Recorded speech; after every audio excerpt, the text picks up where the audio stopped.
Արցախում գորգագործությունը որպես արհեստի տեսակ եւ արդյունաբերություն բավական ամուր հիմքեր ունի։ 19-ից 20-րդ դարերում Շուշիի գորգերը ամենապահանջվածն էին տարածաշրջանում եւ վաճառվում էին հարևան բոլոր քաղաքներում։ 1907 թվականին Շուշիի գորգերի գործարանում աշխատում էին 120 կանայք, ովքեր տարեկան արտադրում էին 600-ից 700 գորգ, որոնց մեծ մասը արտահանվում էր Եվրոպա։ Խորհրդային տարիներին գործարանը տեղափոխվեց Ստեփանակերտ։ Պատմությունը կրկնվում, ավանդույթն էլ շարունակվում է։ Հետագայում մեծ անելիքներ ունենք Ստեփանակերտում մեծ արտադրամաս ենք բացելու մոտ 100 աշխատատեղով,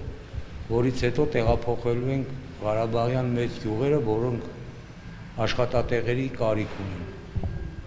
Մոտավորապես 150-ից մինչև 170 գորգագործ պիտի աշխատացնենք։ Շուշիի նախկին կենցաղային տանը մեկ շաբաթ է աշխուժություն է նկատվում։ Նոր գորգագործական արտադրամասի հնարավորությունները գնահատում է Հանրապետության նախագահը։ Արտադրամասն ունի 10 հաստոց եւ 20 աշխատակից։ Ղարաբաղյան բրդի օգտագործմամբ արտադրվում են Ղարաբաղյան ոճի գորգեր։ Ծրագրերը մեծ են, ցանկությունները նույնպես, որ արտադրվող գորգերը մրցունակ կլինեն միջազգային շուկայում, արտադրողները չեն կասկածում։ Այդ առումով հիմքերն ավելի քանակնառու են։ Ղարաբաղյան բրդի որակից ելնելով մեր գորգը մրցունակ է լինելու։ Եվ Ղարաբաղյան բուրդը մեր հին դարերից գալիս է, որ հենց Ղարաբաղյան բուրդը հատուկ բրդյա գորգերի արտադրության համար մեծ պահանջարկ ունի։ Գորգագործական այդ մասնաճյուղը հնարավորություն կտա, որ այդ մասնակցություն չունեցող այդ մակարդակի այդ տիպի մարդկանց մենք աշխատանքով բավարարենք։ Եվ հետագա ծրագրերում նաև նախատեսում է ահագին ծրագրեր ունենք, որը առաջիկա ամիսներ, առաջիկա տարիների ընթացքում մենք իրագործենք եւ Շուշիում տարի ամիս առ ամիս մենք աշխատատեղեր կբացենք եւ գործազուրկների թիվը ահագին կկրճատի Շուշիում։ Շուշիի շինհրապարակները բավականին լայն են։ Բակո Սահակյանը ծանոթանում է Բերդաքաղաքում իրականացվող բնակարանաշինության ծրագրին։ Ընդհանուր առմամբ վերջին 6 ամիսներին Բերդաքաղաքում կապիտալ շինարարության ծրագրով իրականացվել է 1 միլիարդ դրամի շինաշխատանքներ։ Հայաստան համահայկական հիմնադրամի Ֆրանսիայի տեղական մարմնի ֆինանսական օժանդակությամբ Շուշի քաղաքում շարունակվում է արհեստագործական ուսումնարանի շինարարությունը։ Երկհարկանի նորակառույց ուսումնարանը 225 ուսանողի համար է նախատեսված։ Նախագծի համաձայն ուսումնարանը կունենա հանրակրթական առարկաների եւ արհեստների ուսուցման համար անհրաժեշտ բոլոր հարմարությունները։ Այստեղ ընթերցվելու Արցախի ապագա շինարարները։ Այն հնարավորություն տալով պատրաստել ներկայդրությամբ մեջ պահանջարկ ունեցող տարբեր տեսակի վարպետներ, արհեստագործներ, ինչպես գիտենք, մեր շինարարությունում այսօր արդեն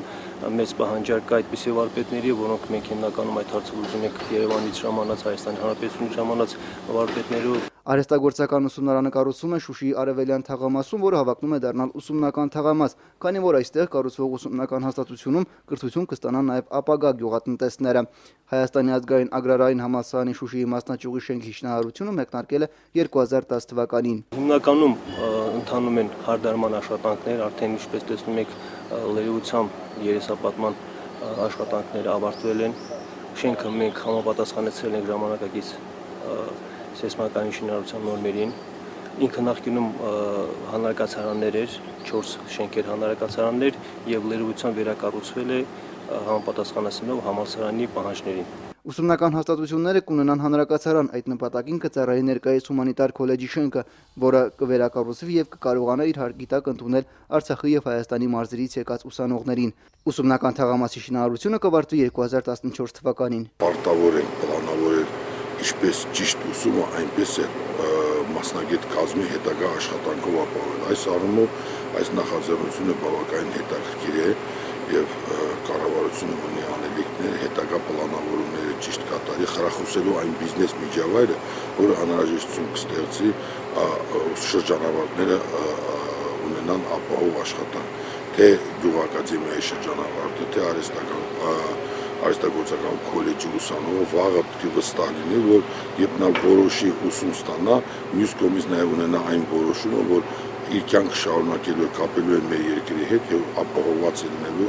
արժանապատիվ աշխատանքով։ Սամվել Բալայան, Մարմակարչյան, օր։